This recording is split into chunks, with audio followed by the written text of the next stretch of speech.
Okay, well, I'll just get going and kick it off. Don't want to get too short on time because I wanted to start with a few year reflections. I wanted to say, just generally speaking, welcome everyone. It's our year-end meeting. It's been a really great year together, and we've had a few notable accomplishments. So I wanted to make sure to acknowledge those and acknowledge everyone that was a part of that. We started the year, as you know, we expanded the RDAC leadership from a single chair to an executive committee. So chair being myself, vice chair Todd Scheckinger, the emeritus members, Jack Carpenter, Vicky Estrada, Renee Smith, Michael Stepner, and Lee Eisen.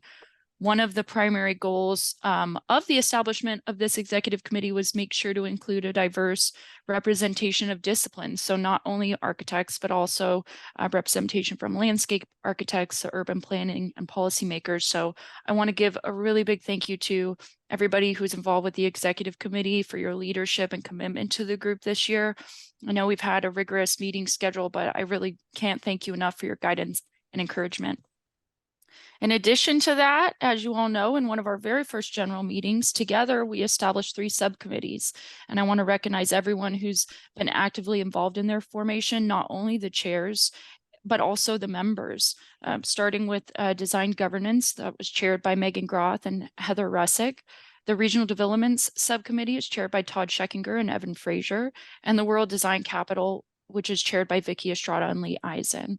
We didn't stop there. We met with figures of prominence in our community to introduce RDAC. We included news publishing outlets such as Voice of San Diego and Scott Lewis. We met with local leaders of contributing organizations.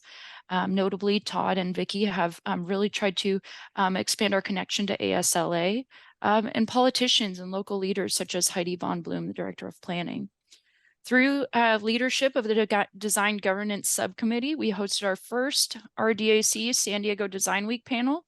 It was on equitable city making by design, and it was a conversation with Christopher Hawthorne, who's the Chief Design Officer for the City of LA. That is also available to go watch it online, so I'll share that with our group later. If you missed that, love for you to check that out. We've also established stronger connections to community planning groups, starting with the Midway Community Planning Group, which is chaired by our very own DK. We have multiple op-eds go out. Megan Groth started the year strong with the city's next planning director should be a design leader, and that was published in the Voice of San Diego. Susan Baldwin and co-authored with Kim Knox an opinion article in the Union Tribune. It was on San Diego's inclusionary housing policy. Mike Stepner, who co-authored with Mary Leiden, Building a 21st Century Neighborhood in the Midway District, Voice of San Diego. And Jack Carpenter recently penned Midway District, a catalyst for San Diego's future, or just a struggling neighborhood, ? Voice of San Diego. And last but not least, we've hosted presentations that have covered an array of topics relating to the design of our community, ranging from green infrastructure, design governance, city and regional planning, only to name a few. So a big, big thank you goes out to all of our excellent 2022 presenters. We couldn't have done it without you. And today, to round out our 2022 presentation series, we're having our very own Phil Bona share with us on architects and designers' role in creating equitable communities.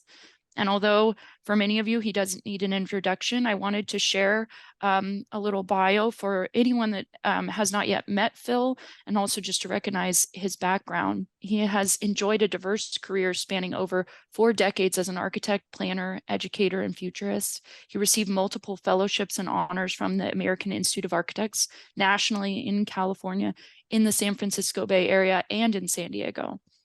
He is noted for his work in sustainable building design, legislative advocacy on behalf of the built environment, and innovative affordable housing and mentoring. Phil worked for a variety of organizations and architectural planning firms, including CCDC, the San Diego Redevelopment Agency, the San Diego Community College District, AVRP, and BNIM, as well as 30 years of architectural practice in the Bay Area. Currently semi-retired, he works as an expert witness and technical consultant to architecture firms. Many of his projects have received national, state, and local design awards. And in 2017, he was acknowledged by the San Diego Daily Transcript as one of the City of San Diego's 50 most influential people. In 2000, Phil initiated his Housing the Next 1 Million community engagement in the Bay Area, exploring the employment and housing growth needs of the Silicon Valley during the dot-com boom. And in 2017, he reignited the HN1M effort here in San Diego County. He joined the New School of Architecture Design in 2009 as an adjunct professor teaching architecture, urban studies, and professional practice. He was a John K. Branner Fellow at the University of California, Berkeley, where he received his Master of Architecture degree in 1977. And finally, last but not least, he's a member of RDAC. So with that, thank you, Phil, for joining us today. And we're looking forward to hearing from you about the toolkit that you've been developing. Good afternoon. I'm happy to be with you today. I first want to acknowledge those present who have helped build HN1M over the past 5 years. I'm going to share some thoughts about design excellence, equitable communities, housing the next 1 million in San Diego, and the upcoming World Design Capital opportunities. Why do we love San Diego? There are many public and private reasons to love San Diego, especially for design professionals. What can we as design professionals do to improve design excellence and design conversations in the region? What stories can we tell about the beauty, equity, diversity, and inclusion living and breathing in our communities?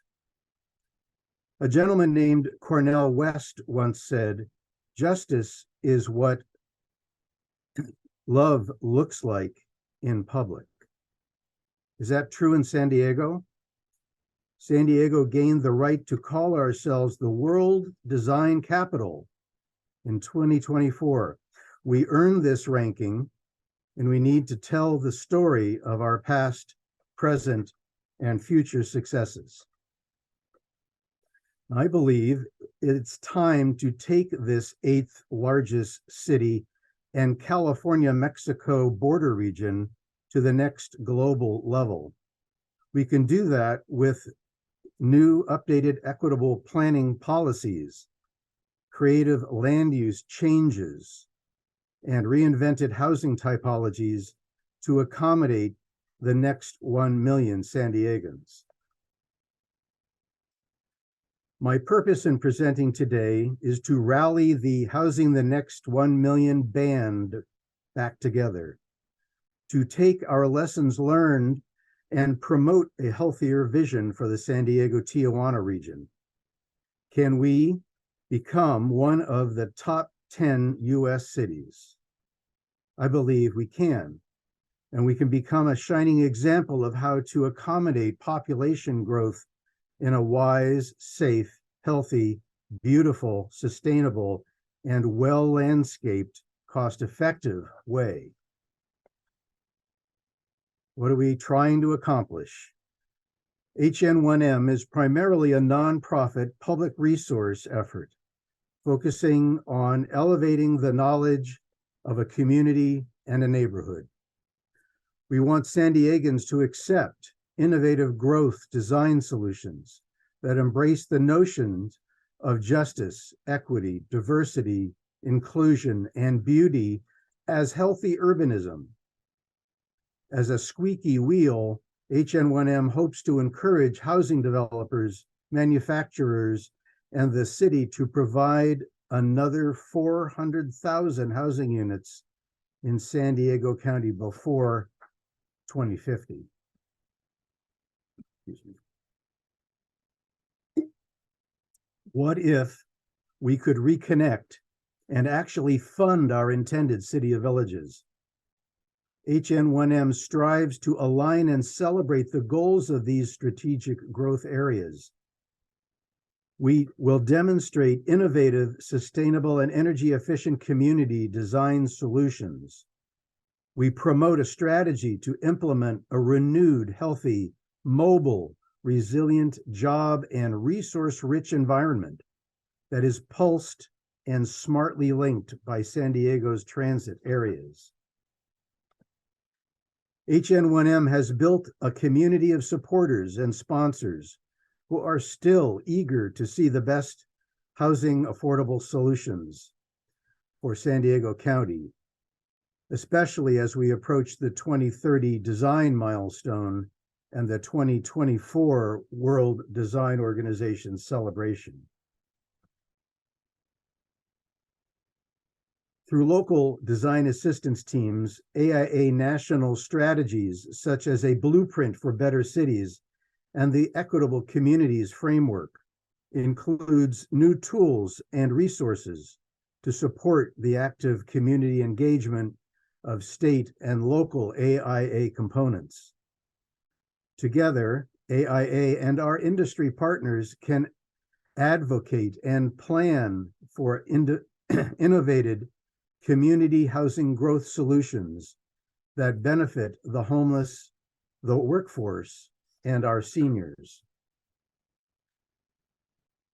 Since 1857, architects have continuously envisioned an ever-improving future, innovated with technological design strategies that feature efficiency, accessibility, heart, and beauty. As design professionals, our greatest need going forward is to listen to our neighbors with respect and support for community needs that go beyond just the client.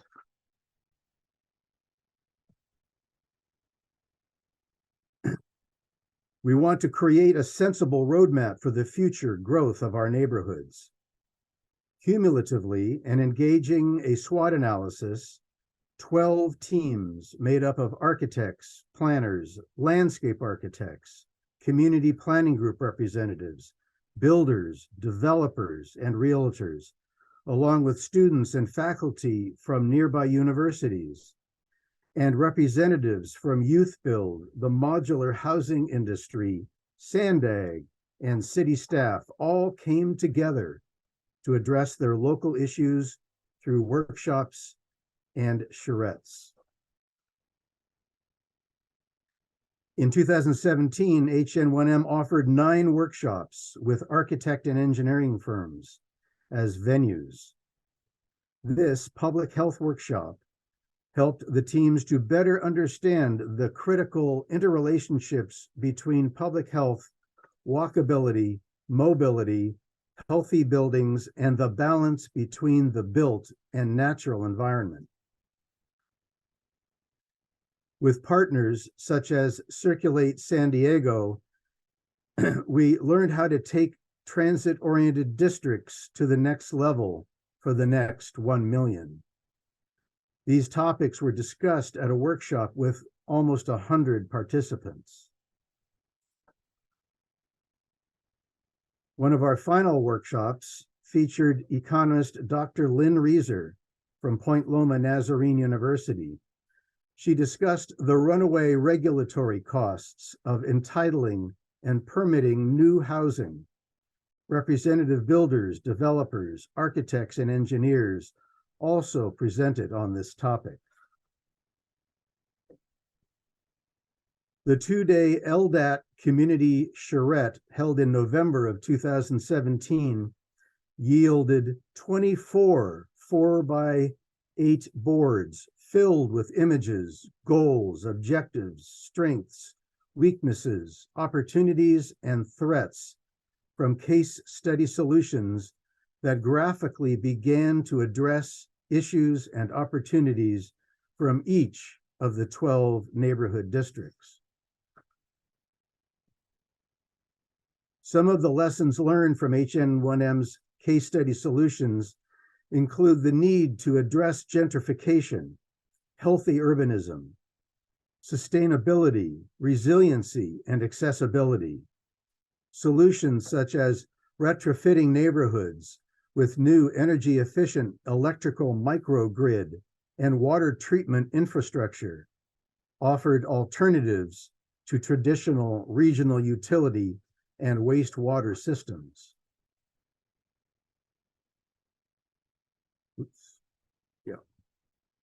As innovators of the built environment, architects, planners, and engineers can lead efforts to reform community planning infrastructure and zoning policies that promote changes to bring about healthier neighborhoods.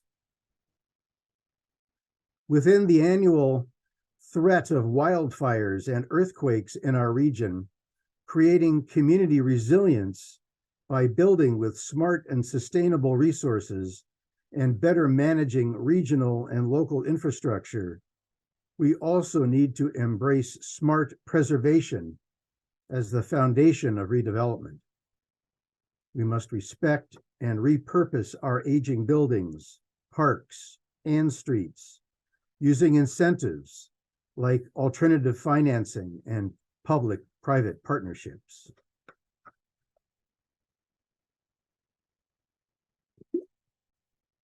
In 2016, the member states of the United Nations gathered at the Bicentennial Habitat 3 in Quito, Ecuador.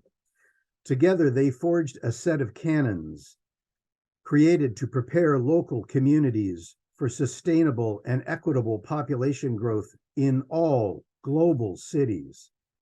This formulation of policies, plans, and programs aimed at local, regional, national, and international leaders and policymakers. It was established to prepare humanity as we progress towards 11 billion people on the planet. As we truly become a more westernized global economy, our cities begin to equalize along the same sustainable, healthy urbanism goals. The most valuable planning tool from the past decade, in my opinion, is the new urban agenda and its sustainable development goals, agreed upon by consensus at Habitat 3. With the AIA representatives in attendance, design for equitable community strategies was debated.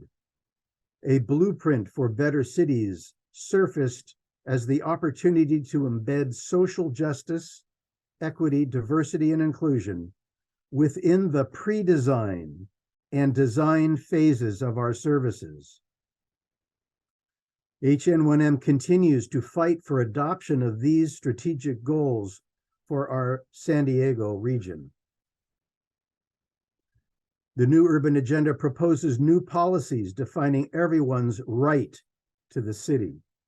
This includes social responsibility, equitable resources, land for walkable housing and jobs, multimodal mobility, wireless civic participation, and resilience on living, working, playing, learning, and farming in a sustainable and resilient environment. One that is balanced around healthy urbanism, agriculture, and the preservation of the natural environment. From 2018 through 2020, I had the opportunity to lead the new Urban Agenda Task Force nationally. We engaged in creating a new framework for design and innovation for equitable development across the United States. Through intensive stakeholder outreach, we gained consensus with these stakeholders to produce a common definition of what equitable communities means. Architects are now being asked to think more broadly about the community representation early and often in the pre-design and design process to better consider both near and long-term impacts to everyone in a community, not just the client. If you go to aia.org/resources for these new equitable community framework, information is available.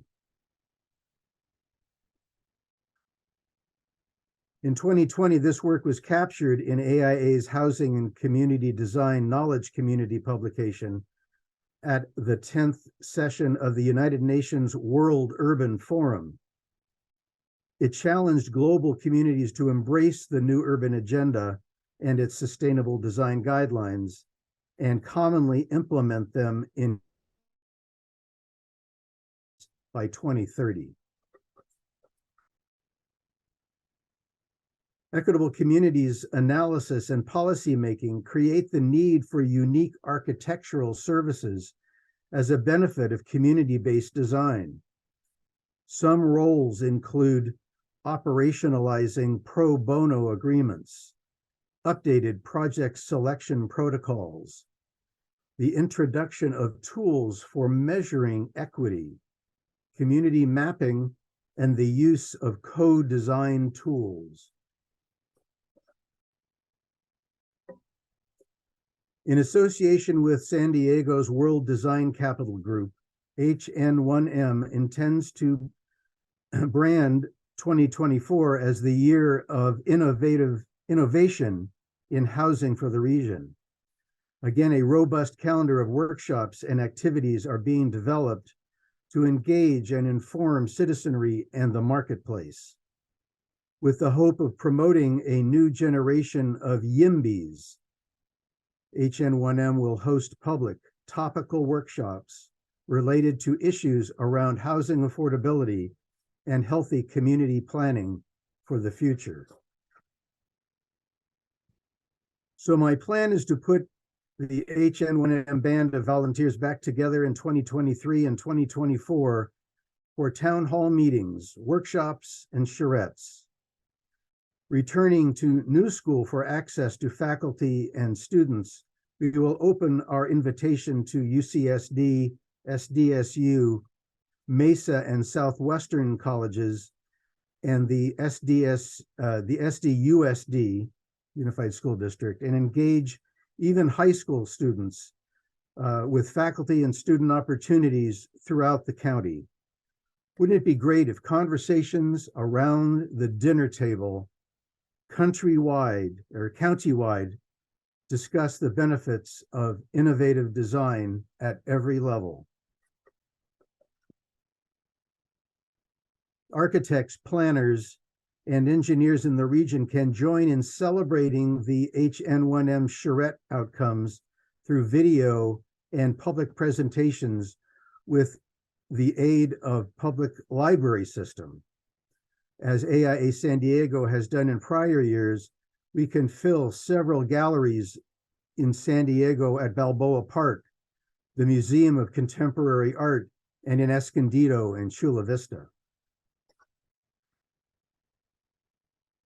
Here is a preliminary list of key projects that, with your help and the aid of San Diego's entire professional design industry, can be the keystone of best practices for the World Design Capital efforts. Focusing on 2023 and 2024, we can elevate the best innovative elements of our region for the appreciation of our citizens and our global visitors. Anyone interested in publishing a new edition of the San Diego Architecture book? I'm hoping David Marshall might step up and lead that committee. I don't think David's with us today, but you can tell him.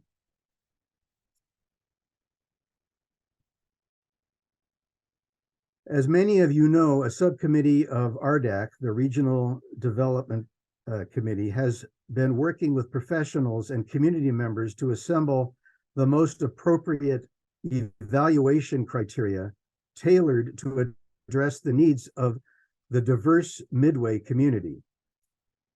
We plan to host public conversations in early 2023 and need facilitators and timekeepers. There's more to come on this. I leave you with my paramount strategy in all of this.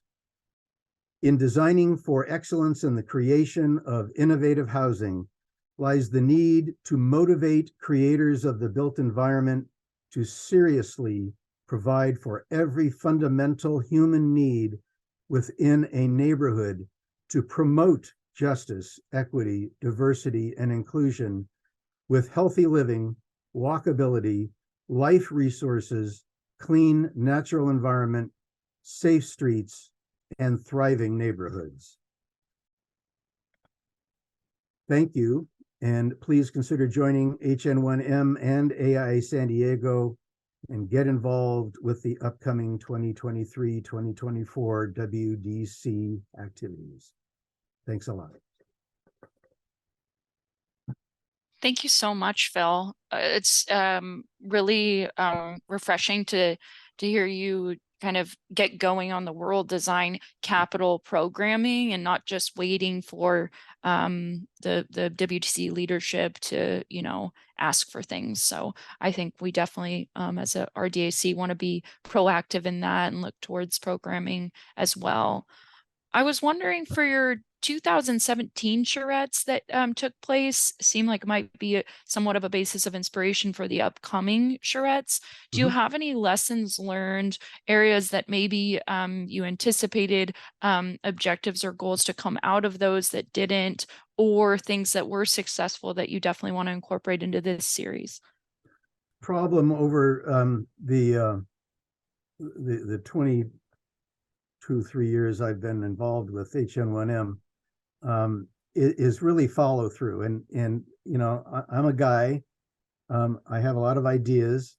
I have some fellows and members and friends who recognize the benefit of some of the things we talk about, and certainly the future of our region.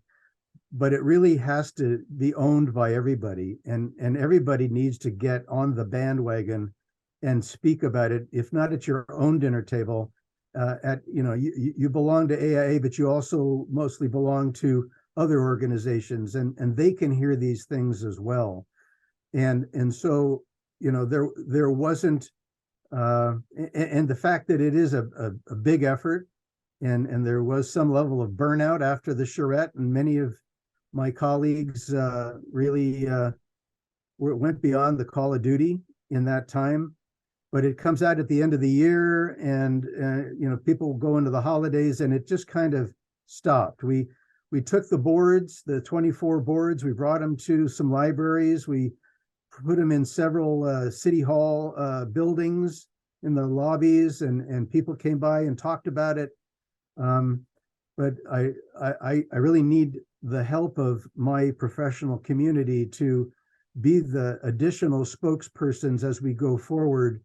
It's not a singular message. It can't be Phil out there in front of the mayor. It's got to be everybody in front of the mayor, in front of the city council, not only in San Diego, but in all of the jurisdictions that have city councils and whatnot. And really, you know, and the other part of it is, you know, we as professionals involved in this process, we learn stuff.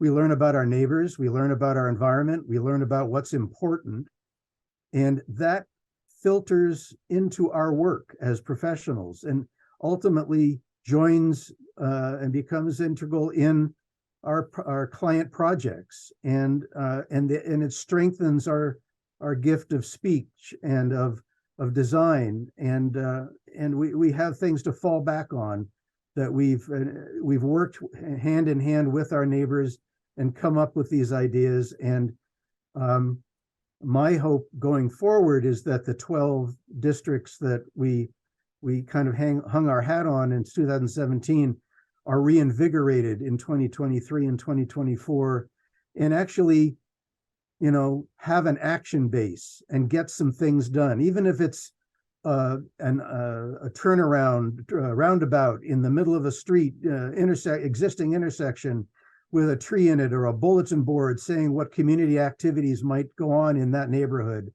There's lots of things that we can achieve, and as architects and volunteers, you know, we can come up with benefits to our neighborhoods that architects can be proud of, and the neighbors can tell the story about this group of local professionals who stepped up and helped build their neighborhood and make it a better place to live. And that's kind of what I hang my hat on with all of this. And I do hope more of you will be involved. There are some new faces that weren't around in 2017.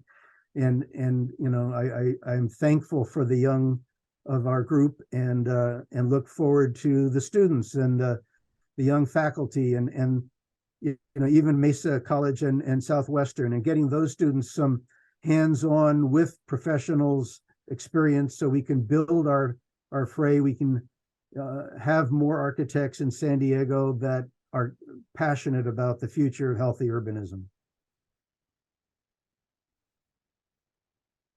Yeah, I appreciate your note that even though it's not maybe easily quantifiable, the impacts of that series in 2017 and the information out there certainly did infiltrate into practice, I'm sure. And Mhm. hopefully that will definitely be an impact coming up from this series. I see in the chat, Megan has some comments. Megan, do you want to, I can definitely read them, but if you're interested in speaking to them, you want to unmute yourself, we can review those. Yeah, Sure. I Oh, have sorry. one. Go ahead, Phil. You, Yeah, sorry, my screen is all wrong. This is great. This is exciting. I know C3 is planning some things for 2024. So if you haven't talked to them, it would I be very have. interesting. Oh, excellent. Of course you have. Yeah, no, it's C3, you know, is an historic organization that, you know, is a precursor of what I would ever try to do here. Right. And their ability to have the workshops that they had with important partners along the way over the last, what, 40 plus years. And it's an important asset. And I think there, you know, HN1M, AIA San Diego, and other partners can celebrate C3 and ULI and the other many organizations that are out there trying to do better for San Diego.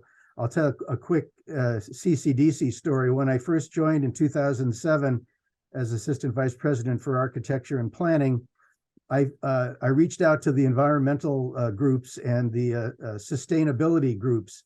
I found out there were 38 different sustainability groups recognized at that time in San Diego, and none of them knew the others existed. Yeah. So I don't want that to happen anymore. We need to come together as partners in this effort and really make a difference and have a more singular voice that we can reach out to. And if we take the message to the high schools where the kids come home and talk about this stuff to their parents at the dinner table, that for me is powerful. And if we can do that at the community college level and at the community planning group level, I think we have much more ability to shine in 2024 for the World Design Organization than otherwise, and have much more to say. I totally agree, Phil.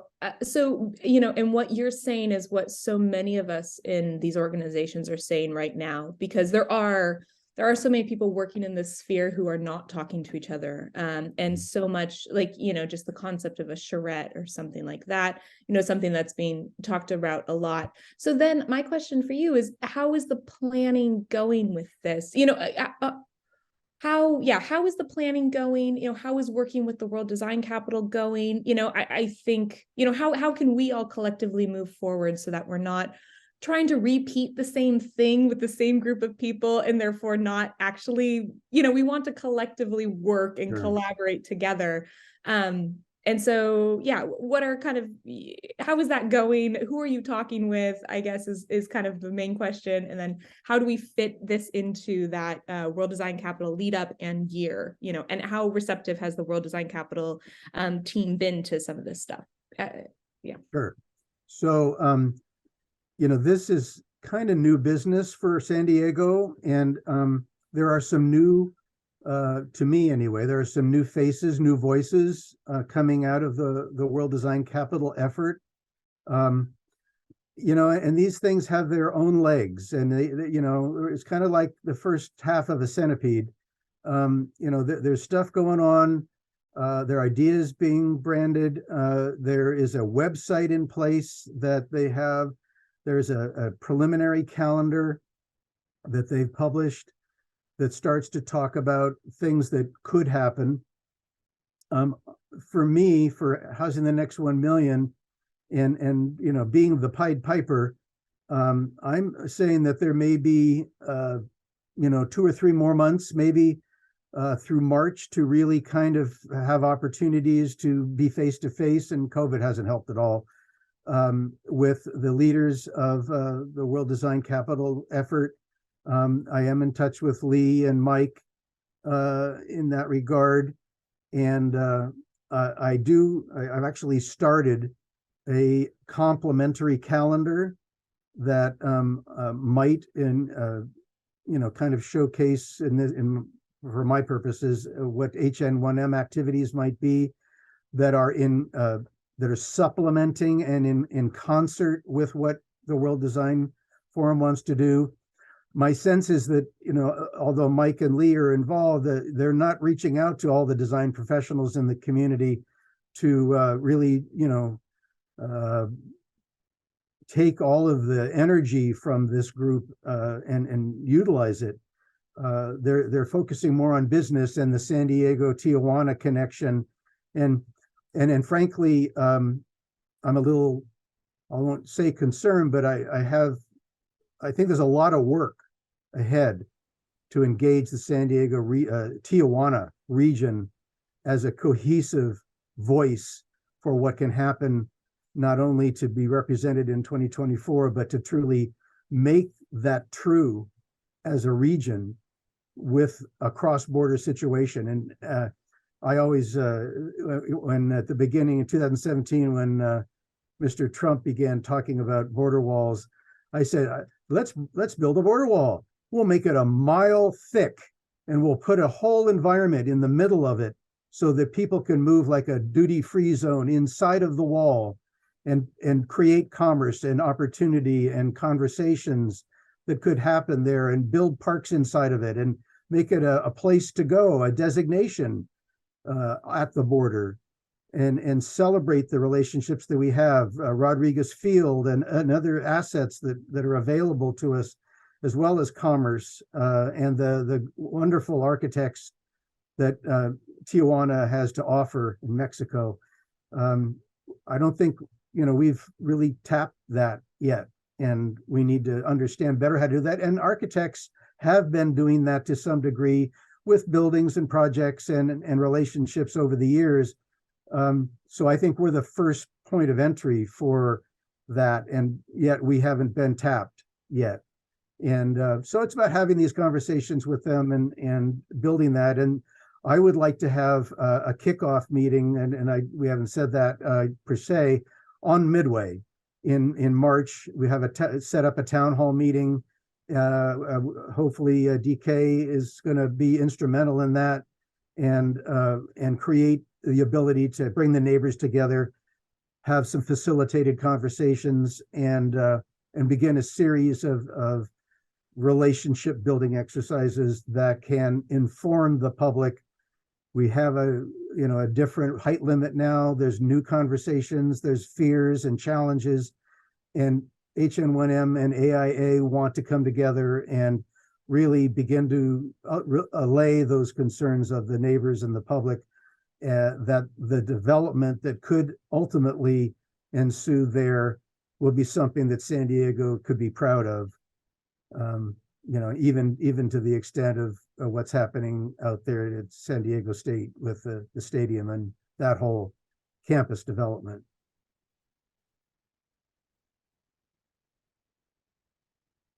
Mike? I see Woodbury isn't dead. It says to what Phil has said.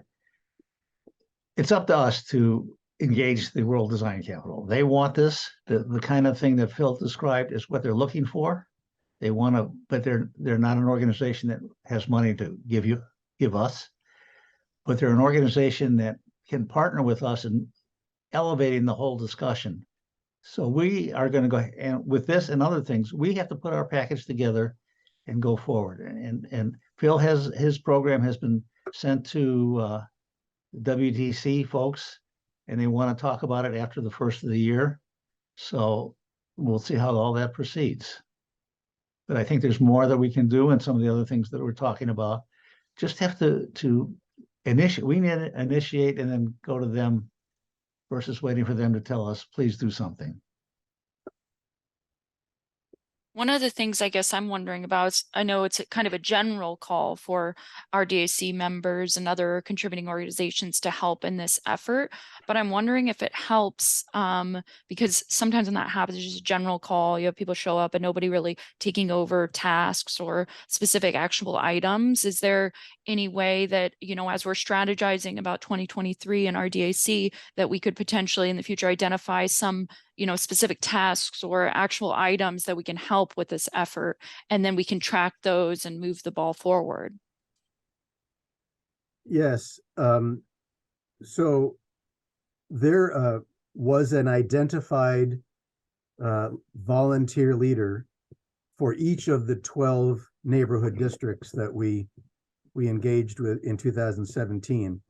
And that's why I asked to bring the band back together. I want those folks to at least come to one meeting and talk together about maybe how that experience was, what they learned, what they thought went wrong, what could be better. And it's really about motivation and pride and the love of this community that needs to drive us forward.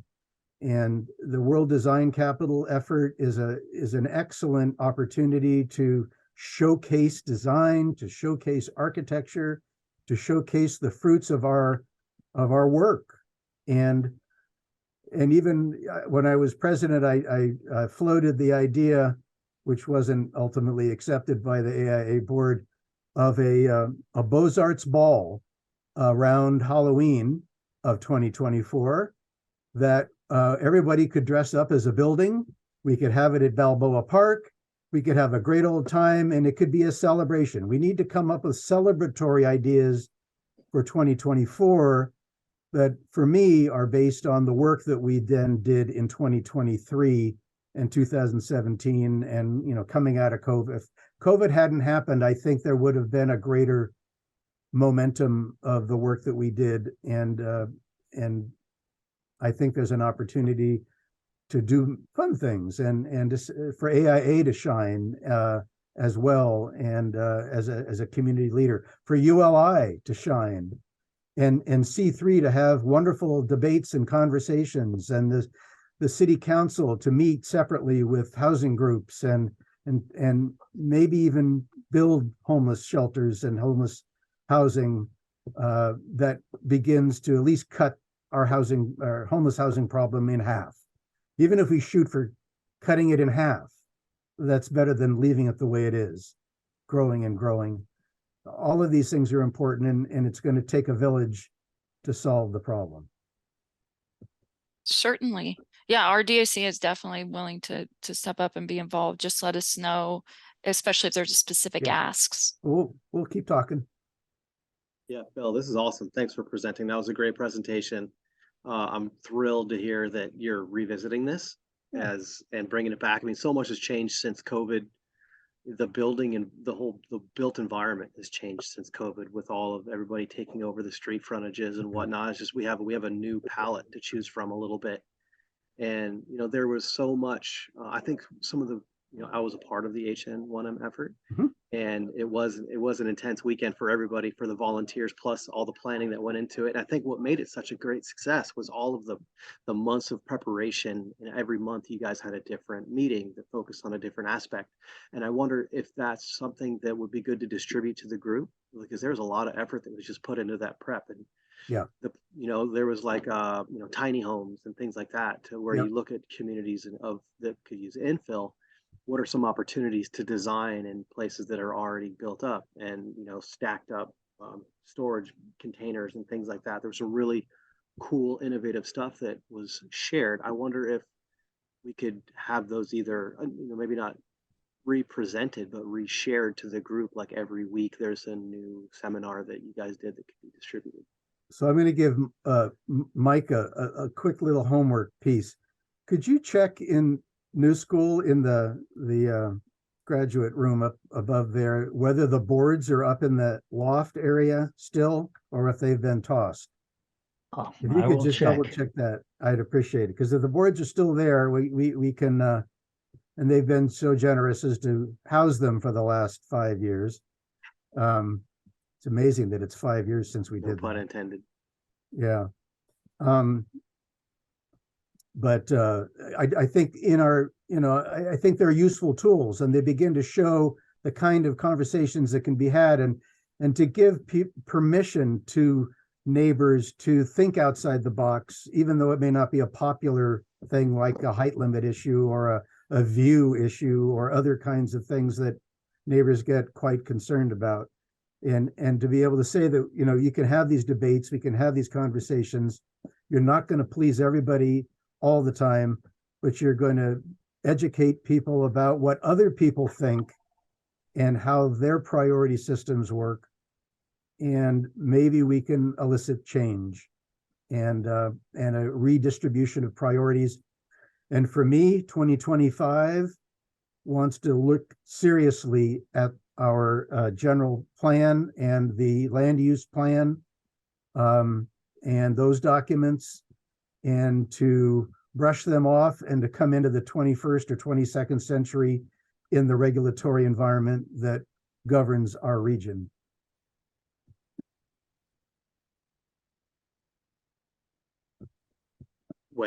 So is there going to be another series of meetings that leads up to the ultimate weekend? Is it going to be another weekend session? And well, what I'm hoping in 2023 is that within each neighborhood, they have their own charrette, and I'll help facilitate that to some degree. But I mean, what if Claremont, what if Southeast San Diego, picked a topic and got together, had a workshop, and then it culminated in just a neighborhood charrette. We did that in Talmadge in 2019. There was another charrette for that one neighborhood, and that had its benefits. And we actually proposed a gondola from El Cajon Boulevard down to the trolley stop at Grantville.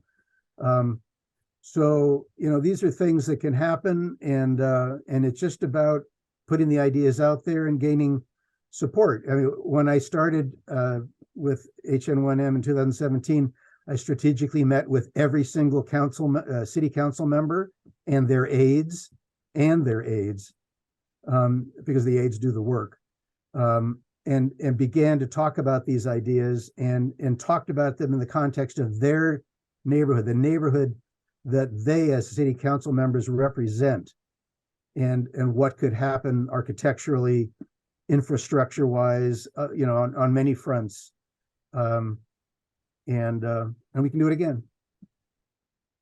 So I'm going to propose, and also I'll be sharing it with probably the development committee first, and then back here at another time earlier in the year, about a calendar of events that make sense in concert with the WDC stuff. But really, they're not necessarily proposing a lot of activities in 2023.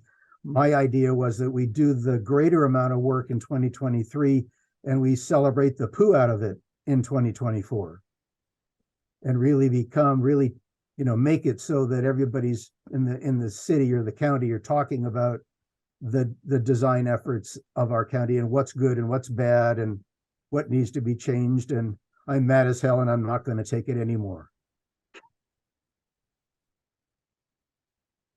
Leslie? Hi, thank you. Phil, first of all, thank you so much for this conversation. And I just want to share just two thoughts. One, it's kind of a hope and desire that when you were talking earlier about, this housing for 1 million people, and I'm taking that to mean like 1 million more people, that part of the discussion includes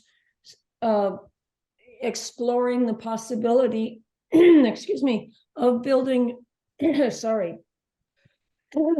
of building new towns, such akin to what the French did in the 60s with their Ville Nouvelle, and they wrote books on it, and it's very famous. Sure. Because so far, and I've been with planning for far too many years to admit, in these last several years, with this whole discussion of the California state having the housing crisis, San Diego equally having that, and then all you folks, the design profession in the private sector, plus us on the city side, I have yet to hear in that discussion anything other than just densifying the communities that we already live in. Yeah. And we have not talked about it in the student classes at New School either. And I think even if it ended up being an academic discussion, although it might not be, that we at least throw that possibility in. We know that we need to densify the corridors for transit. So that's one point. And then the other, to dovetail into this larger discussion and what you've just said, is when you want to get involved with the communities and do your charrettes, I encourage everyone, please check in on the sandiego.gov, the planning department's webpage, and check and see what communities are in the process of being updated. We just finished, since 2015, we finished 14 plan amendments, and that's a lot, but there's 45 out there that have planning groups. And so there's 4 still underway. And these updates and the committees would benefit so much with any and all of you folks' professional contribution. So I hope you folks look for opportunities to dovetail into current processes that are underway, and then as well as continuing on your own path as well. So thank you. I'm sorry that was a bit long. No, that's perfect. And just to say, we maybe started a little too late in 2017, but we began meeting regularly or attending regularly the community planning group committee of the chairs of all of the community planning groups, and presenting what we were doing to those groups.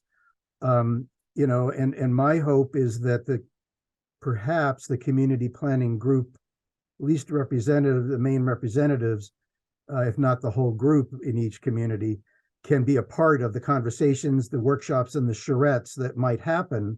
I mean, they might even lead this. I don't need to lead this.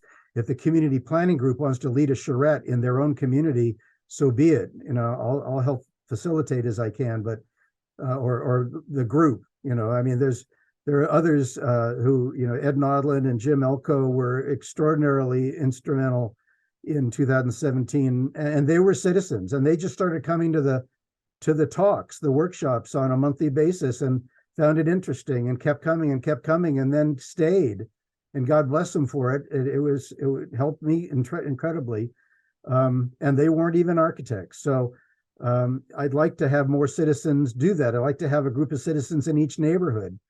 There was in District 2, there was a group of people that started getting together as citizens very early, talking about co-housing and related issues. And I thought that was a wonderful thing.